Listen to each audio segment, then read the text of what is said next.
A lot of you have already heard about my sponsor, GamerSupps. I've worked with them for a while. I sold a cup with them. I've advertised a ton of their flavors, a ton of their options. They've consistently added new cups. Most of them are lewd anime. Yes, they are. That's fine though, because it makes me money and that's okay. I did an entire flavor tier list that's available on my second channel. Put that link in the description if you're ever curious about the flavors. And if you use code Bricky, you can get 10% off your entire order. You've heard these things already. I absolutely adore the company. They've been treating me extremely well, consistently, and also I use the product all the time, which is kind of the most important thing if you're selling a sponsor. Check it out. Link is in the description. Code Bricky, 10% off at all times. Some of the new flavors have been getting better and better with time. I think they're only improving their flavor.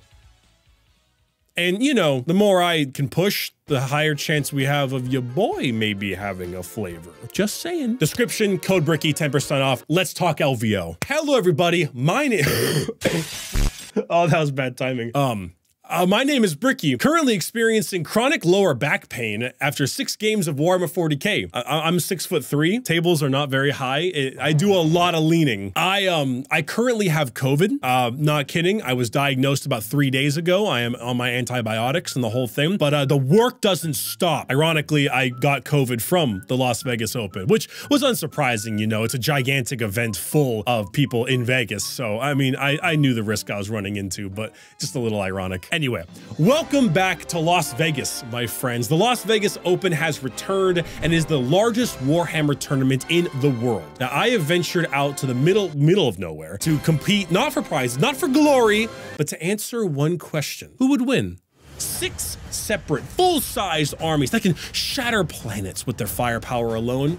Or one extremely angry bitch with a candlestick? But before we answer that question, we need to turn back the tides of the warp for a little backstory. See, last year, I made an LVO video. You can find this video in the description and in the cards above. I would recommend giving it a watch before this one, just for a little bit of context. Now, last year, I went for the main goal of enjoying myself and playing a meme army. And the army was Night Lords, pre-release of the newest 9th edition codex. My result was hilarious, pulling off 2 wins and 4 losses, me being more than pleased. I initially considered the Sons in Nostromo again, clad in the shiny new codex, but it felt redundant. Instead, I thought maybe I should bring the newest army to come out in Warhammer. The surprisingly fleshed out and intriguing Leagues of Votann, space dwarves out there to mine resources, achieve quotas, and honor their ancestors, the Votann. Gigantic mega computer constructs that have been on for so long, they've grown sentience and a personality. This is what I had planned for, and so I crafted a list,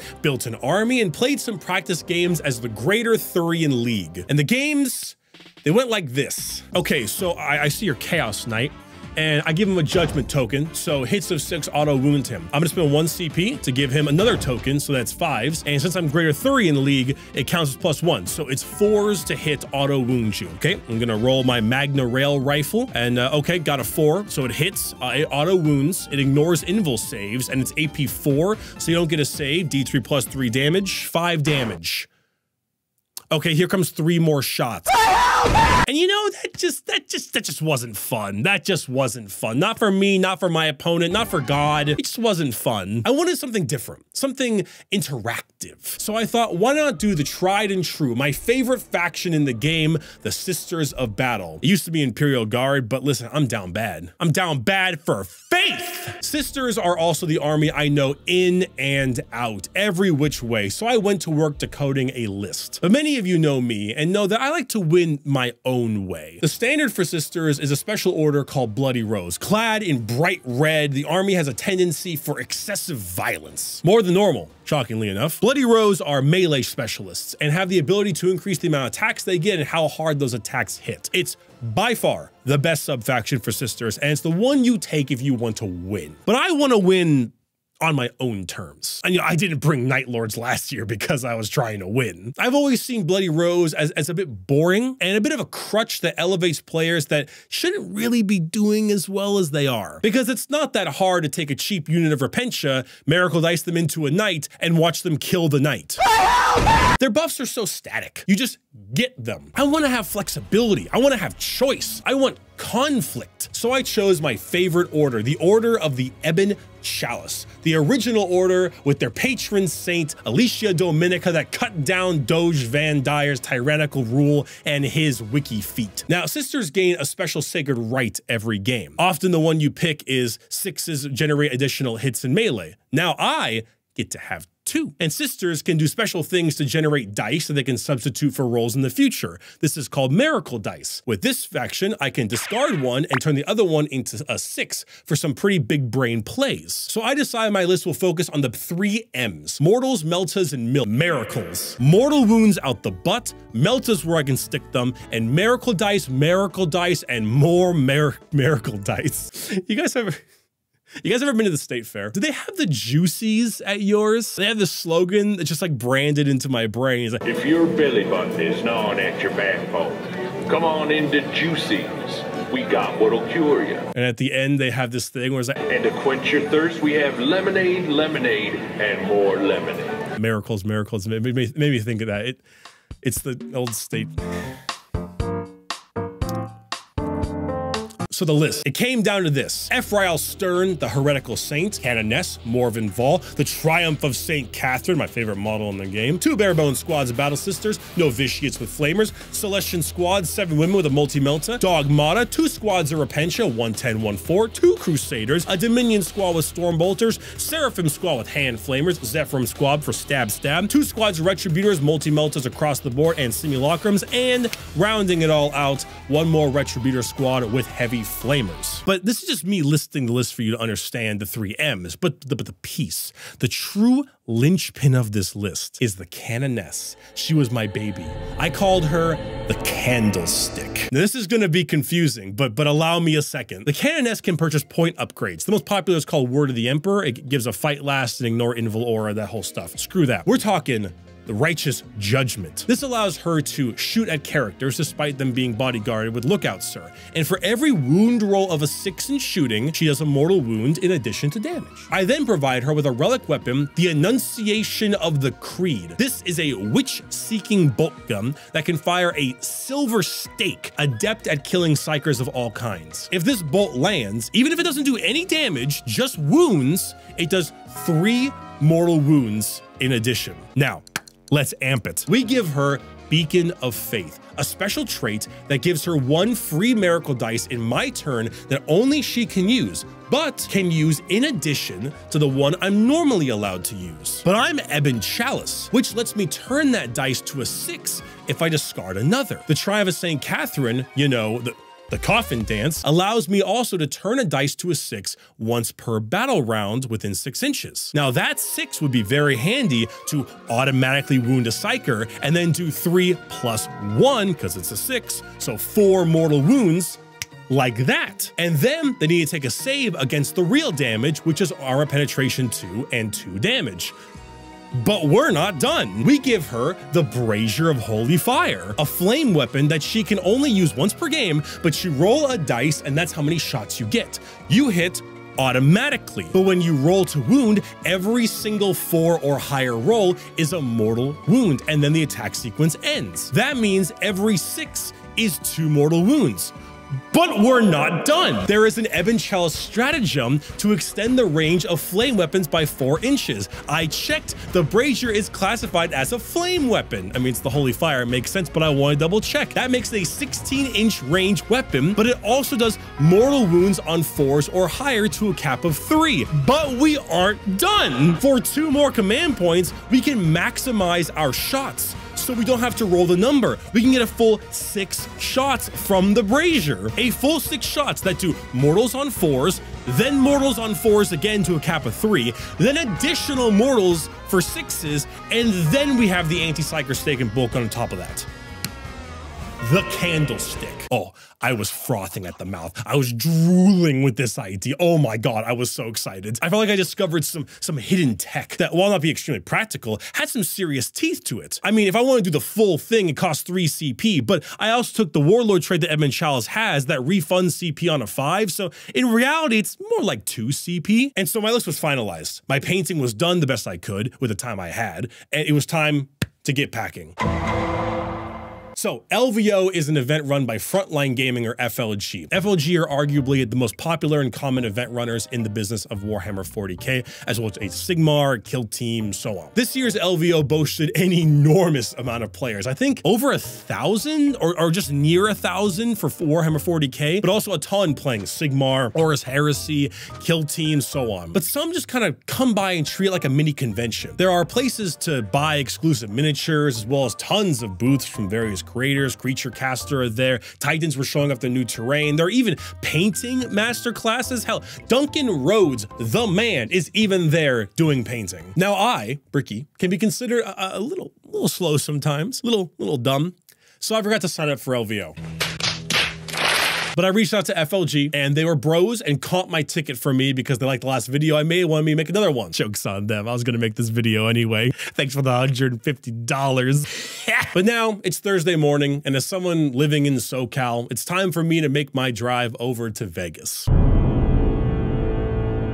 This is the face of a man who doesn't really want to drive to Vegas for 5 hours. But I'm leaving early so I don't catch Victorville traffic. 5:30 in the morning, I've got my army, got my suitcase, and I'm about to drive through Vegas. 5 hours. Oh yeah, I forgot. I got the Lego frog bonsai tree. This is not important to the video at all. The drive to Vegas from SoCal is always an interesting one because it really shows off the reality and assumed reality of California. Most people think California is just the populated coastal cities, LA, San Diego, San Francisco, but that doesn't account for the rest of the state, which is, butt fuck nowhere. This is what 4 out of the 5 hour drive looks like.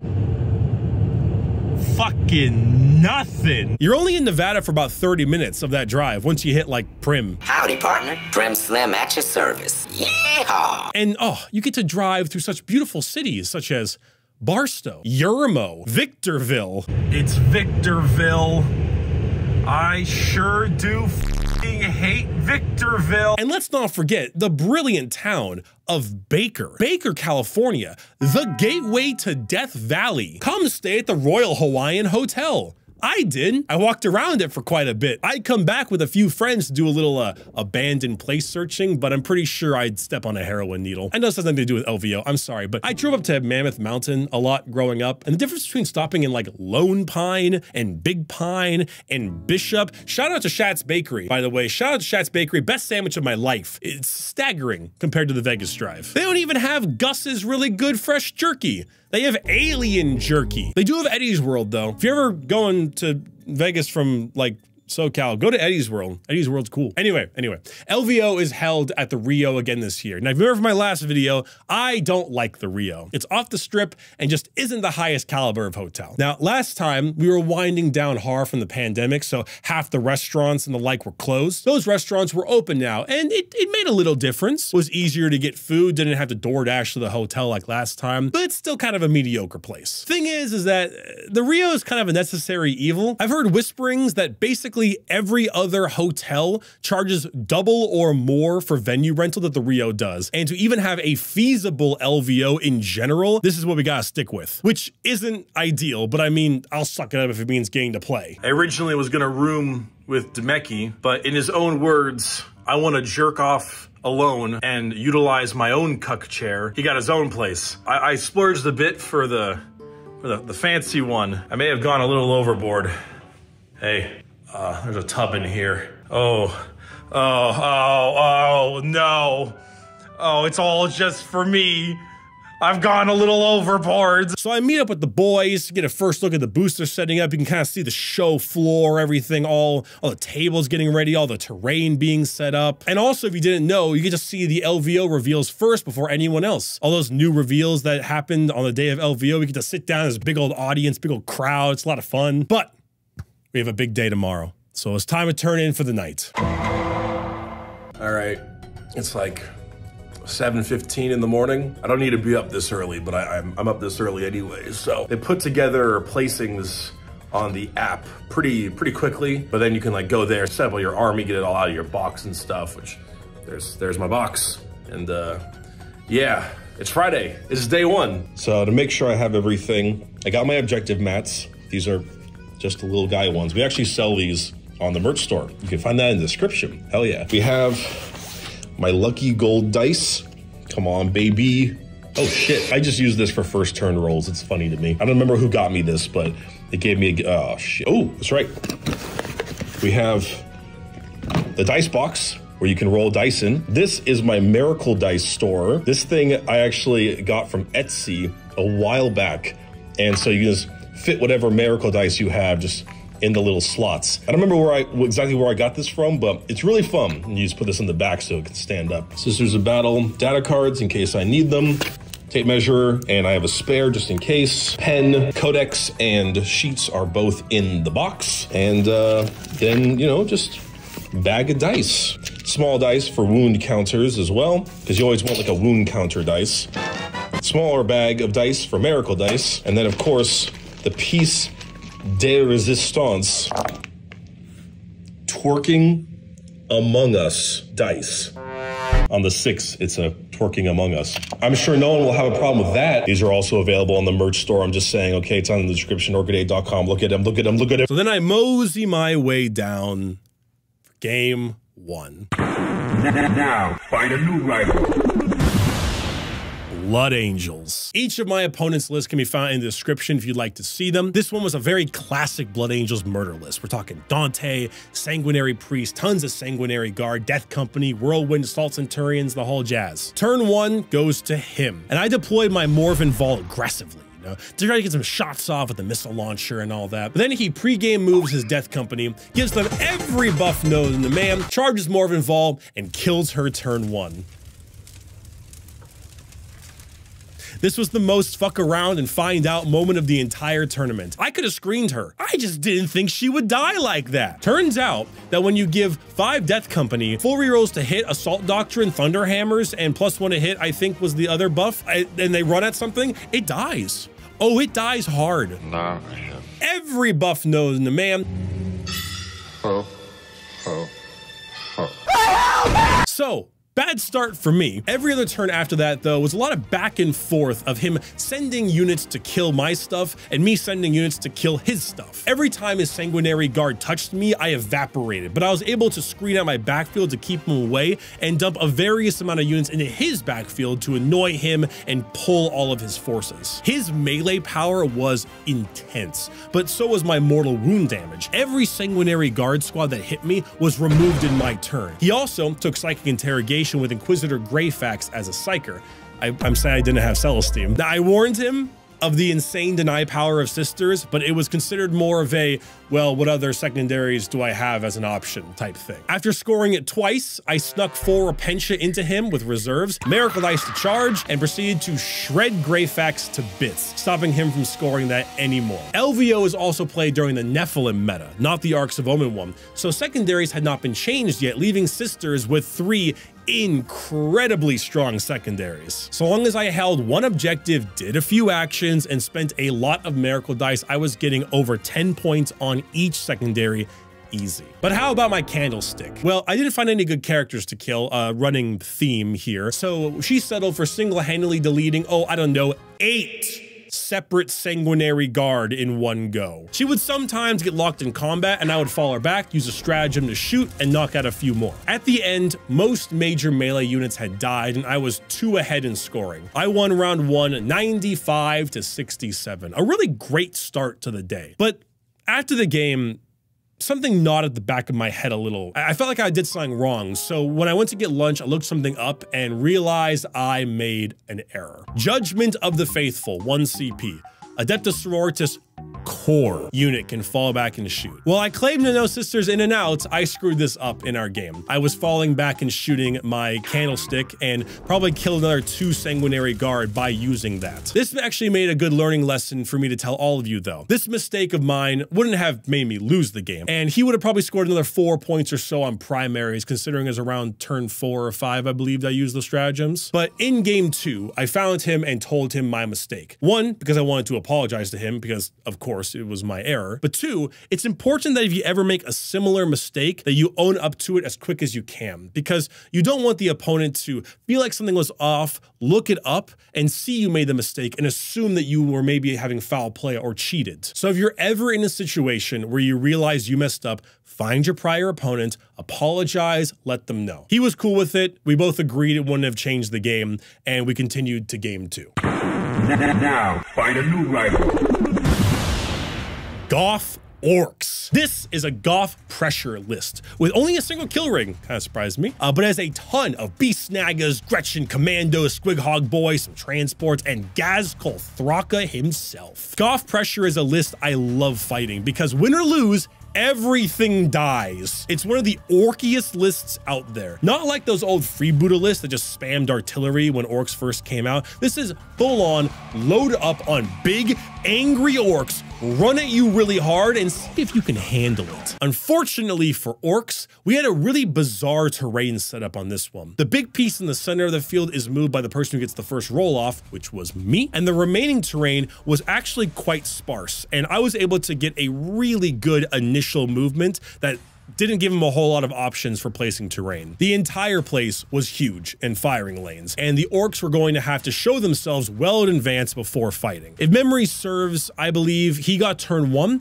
and decided against calling the Wa, as so little was truly close enough to do much damage with the exception of some commandos. But my turn 1 firepower was brutal. Morven Vol gunned down multiple Squighog Boys, Meltas blazing away at the rest, a squad of tooled up Zephyrin flyers came down with Miracle Dice and just ripped apart Storm Boys after being given Morven Vol buffs. From there, the orcs came in with the Wa and started to push into my lines, but I blocked most easily traversable pathways with sister bodies. So giant clumps of orcs were being kind of herded and stuck, only hitting themselves on regular battle sisters and other fodder units. Then the trucks were exposed, Meltas broke them apart, my Seraphim blazed away Gretchen on his backfield, and the Candlestick Canoness took her prize. 3 whole Squighog Boys burnt in the light of the Emperor. Gazkul remained nearly untouched the entire game, but that's fine with me. He's terrifying, but he's only one model. If I can clear away the outskirts of the army, handling him gets easier. By the end, my momentum was strong. Backline holding fast, and I took another win, 97-51. Truth be told, this game was decided in the terrain step. If I didn't win that first terrain roll-off and our board had a bit more terrain, I think the game would have been much closer. But when you have to run into the volume of guns and mortals my list puts out before you can hit me, it's a real tough time. Game 3. Now, find a new rival. Ymir Conglomerate Votan. The dwarves, not just any dwarves, Christmas dwarves. The young man who brought in the Votan had Santa sleigh land fortresses and all sorts of fun kit bashes and color schemes. It almost made me not notice how his guns were annihilating everything I know and love. The Ymir Conglomerate are arguably the best of the Votan sub-factions with some debate. Anything with a judgment token on it and within half range of the guns gets an extra AP, upping their already ridiculous damage output to stellar amounts. Not to mention, a 1 CP stratagem that can be made free by a Forge Master is basically point a target with a land fortress, here's 4 mortal wounds, which I know I shouldn't be talking, but damn did it hurt. His list was High Call, Grimnir, Forge Master, some troops, big squad of Hearthguard Terminators, bunch of bikes, and 2 land fortresses, one with the rail cannon and one with the beam. This game was rough. I know Votan can shoot hard, but that Ymir +1 AP was monstrous. Armor of Contempt kept me up for a bit, but this game was really decided by me sending sacrificial units and nothing else. Go, sisters! Use your obsec to take this away from them and then die a horrible, horrible death. Go, Repentia! Stab the bikes and die a horrible death. Repeat ad nauseum. The land fortresses also, mind you, just staring down the firing lanes of the map, daring me to come into their sights before they evaporate every thought of my existence. The biggest game changer came in, one for me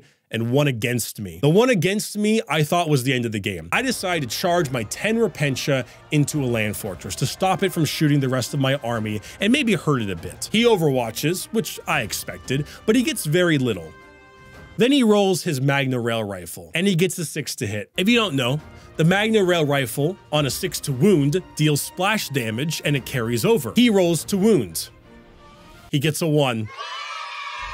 He command point rerolls the wound roll and gets a 6. He does 9 damage that ignores invuls. I roll my Feel No Pains and he kills 6 Repentia. And then he crunches another one under his Santa sleighs. They fail morale, and I'm left with 1, which, you know, dies horribly next turn. But not all hope is lost, because the biggest swing came around turn 3, maybe turn 4, when he sent a full 10-man squad of troops onto the objective I had been constantly stealing from him the whole game with OBSEC. I didn't have the traditional firepower to rid him from it. 10 Hearthkin warriors may not be the hardest thing for some armies, but we're so far in, so much stuff has died from these land fortresses, I can't get rid of him traditionally. But I have my Candlestick. She moves out, spikes her roll, and proceeds to do 12 mortal wounds to the squad, wiping the entire thing in one go, swapping the objective to me, pulling any chance of him taking that objective from me for the rest of the game. Land fortresses can't shoot because the building that the OBSEC is in, he does not have any windows that he can shoot through, and I had enough control of the primaries and secondary actions to take the game. A 3rd game win, undefeated day 1, 92-73. I'd say the hardest game of the entire LVO. The Ymir fight was insanity. It was a desperate case of thank God my sisters have such good secondaries, and thank God I was able to get some really good OBSEC onto the objectives, so I was able to pull things from him instead of just getting shot to death. Needless to say, I was exhausted. 3 hard games in a row. Great score for me, super happy, but absolutely beat. So naturally I do more walking. I get dinner with the boys at the Cosmo. They have this Chinese Mexican fusion place there. They have this quail egg dim sum and pork tenderloin tacos. One has an oyster on it. Oh, we were eating good. It's undefeated day, like day 1. I gotta celebrate. 3-0, biggest Warhammer tournament in the world. There's no way tomorrow won't be just as good, right? Okay. It's day 2. I'm awake. I'm tired, if you can't tell that right now. I'm undefeated. I'm 3-0. I'm shocked. That is absolutely insane. I did not expect that. My points are good, my scores are good, my games were hard, but they were good. We got the Just a Little Guy merch. Also merch. You can also buy that at orchid8.com. I'm just saying, this has been great publicity for my site. Excellent stuff. I saw some people wearing the crest shirt. There's a fan who wore the crest shirt here, and one that wore the Mechanicus one. Yo, shout out to you two. I saw at the tournament. You guys were cool. Thank you. Okay, I'm gonna go get coffee if the line isn't too long again, and it's gonna be too long. Now, find a new rival.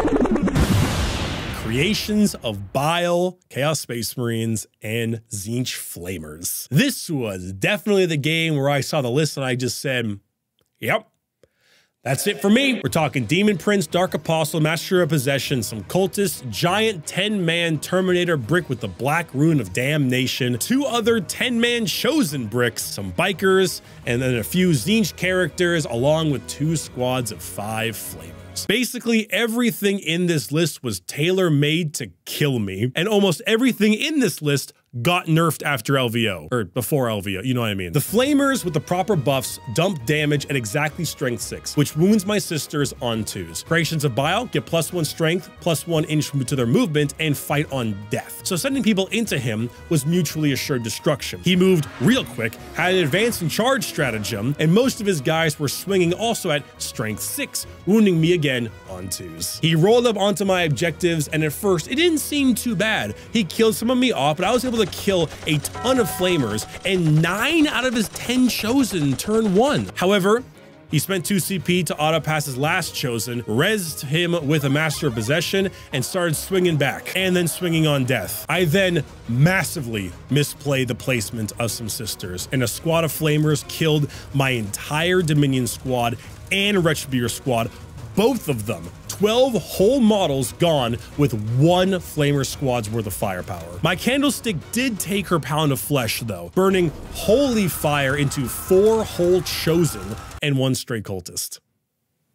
But that wasn't enough to turn the tide. The Terminator brick sat unmoved and uncontested, and my juice was running out. I was basically tabled. I think maybe I had 3 models left on turn 5, and I lost the game 55-97. Honestly, not too unhappy with myself. I made some movement misplays, definitely, and I could have been smart with some activations due to the fight on death thing, but this list is just such a wall. It's at a perfect threshold to kill sisters. It's shockingly fast. It hits like a truck, and it's extremely hard to kill. Now, find a new rival.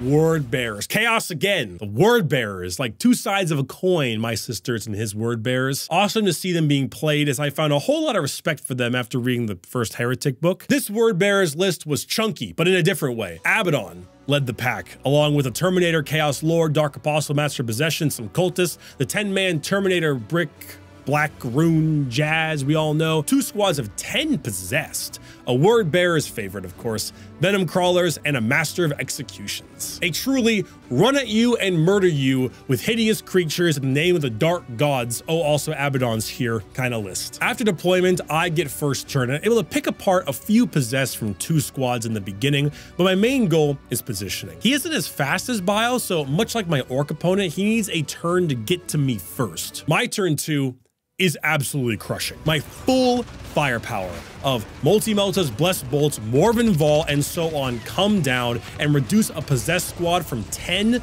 to 1, and another down to 5. All the while, I come down and flame an entire squad of cultists, opening up a spot for my Seraphim to hit his backline. And the Candlestick takes her heretical pound of flesh. Oh yes, she does. He took a special wordbearer secondary called Exalt the Dark Gods and began doing so with his Dark Apostle in the center of the board. This gave me a window, and spending 3 CP to max shots and get the extra flame range and damage, even through his 5-up Feel No Pain Against Mortals, could not save him, as the Canoness was able to target and wipe the entire Dark Apostle, minions and all, out of the game in one go, which is huge for me because Exalt the Dark Gods ends on your turn if you use it with a Master of Possession, Dark Apostle, or an Icon unit. And if he was doing Master of Possession, he wasn't doing Psychic Interrogation, the other secondary he took, and he didn't have any other Icon units to use it on. So I really pigeonholed that secondary for him,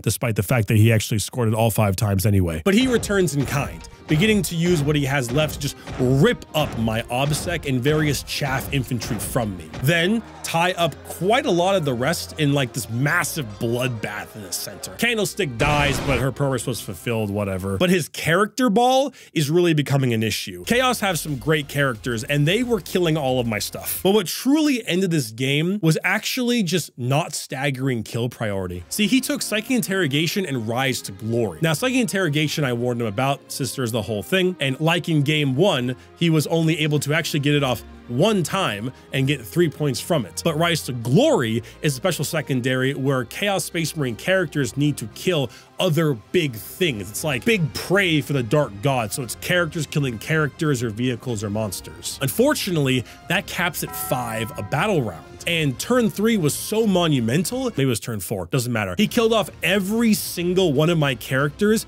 practically in 1 turn. So he only got 3 for Psychic Interrogation because he had no more characters to interrogate. And he only got around, I think 7 or 8, I don't quite remember the number, on Rise to Glory, because he had no more characters to kill. Truly, he was suffering from success. By the end, I was dying in models, but winning in points. He wasn't able to move his units fast enough to stop me from scoring. I had already gotten a lot of really good points for my sister secondaries. Sure, he had more models than I did, but I had more points. I ended the game with my 4th win at 79 to 67, a real close one. Rise to Glory Interrogation really didn't do him justice here, and I think he would have pulled off the win if other secondaries were chosen, but you won't see me complaining. Now, final round.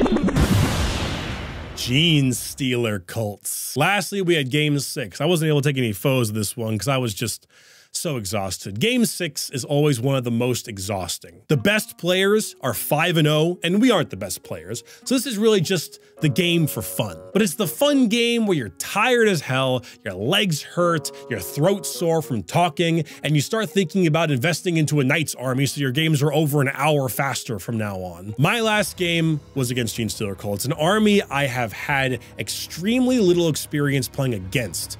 In fact, I only experienced their 8th edition counterparts. This was technically my first 9th edition game against GSC ever. Their list was A lot of stuff. Phagus, whatever. Kellermorph, Nexos, Mangos, all those things. But mainly it was a ton of Acolyte hybrids covered in hand flamers, Metamorphs, 3 squads of 10 pure strain Gene Stealers, 4 Ridge Runners, some Jackals, and 3 Goliath trucks. This was Barrel of Monkeys with a proximity alarm. I learned about Gene Stealer cults today.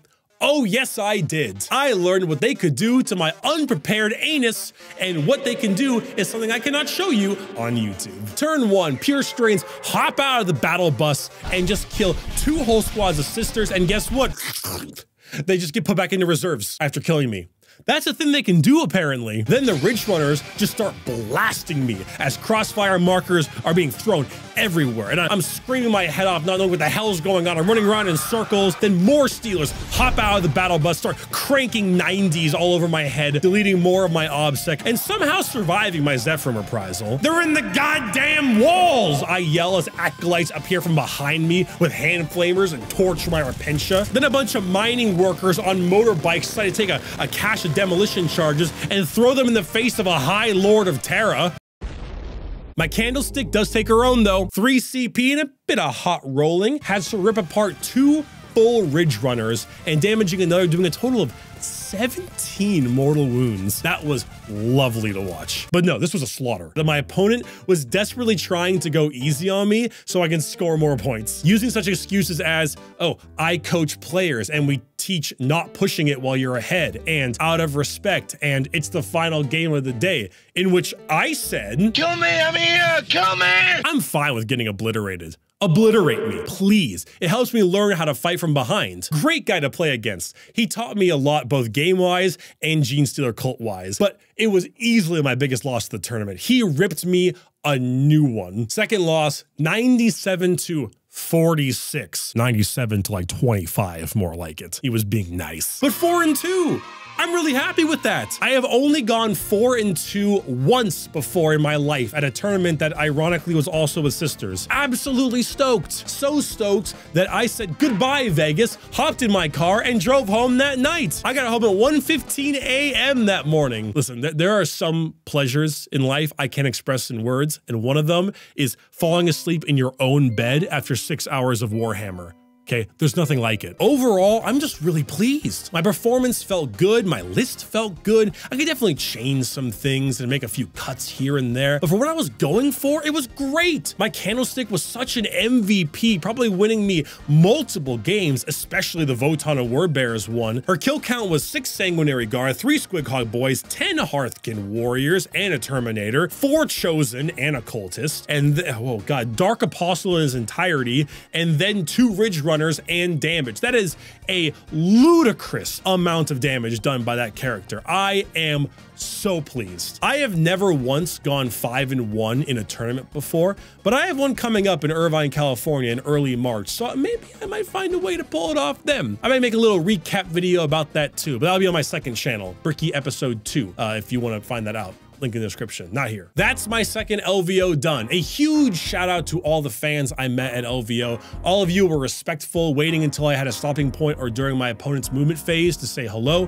which is the best time for that, as I don't want to interrupt the games, of course. Thanks for giving me the hilariously awkward situation of taking a picture with you and then my opponent saying, "You famous or something?" right afterwards. It's always gave me a good chuckle. And finally, congrats to Jack Harpster on his LVO win with Blood Angels. There's a lot of discussion about the whole player placed terrain thing. I think it needs to be tweaked a little bit. I think no player placed is bad, and I think everything player placed is also bad. I think there needs to be a middle ground. You know, that's one thing you kind of determine when you make a list. It's what kind of terrain format you're playing on. But it doesn't take away from the enormous skill and power that he has with that army, which I found out clearly when my Morven Vol died to Blood Angels Death Company turn 1. A huge congrats to Jack for his win. It's Art of War wins again. Wow, sky's blue. And to everyone else who competed, best of luck next year. I hope to see you then. Come on.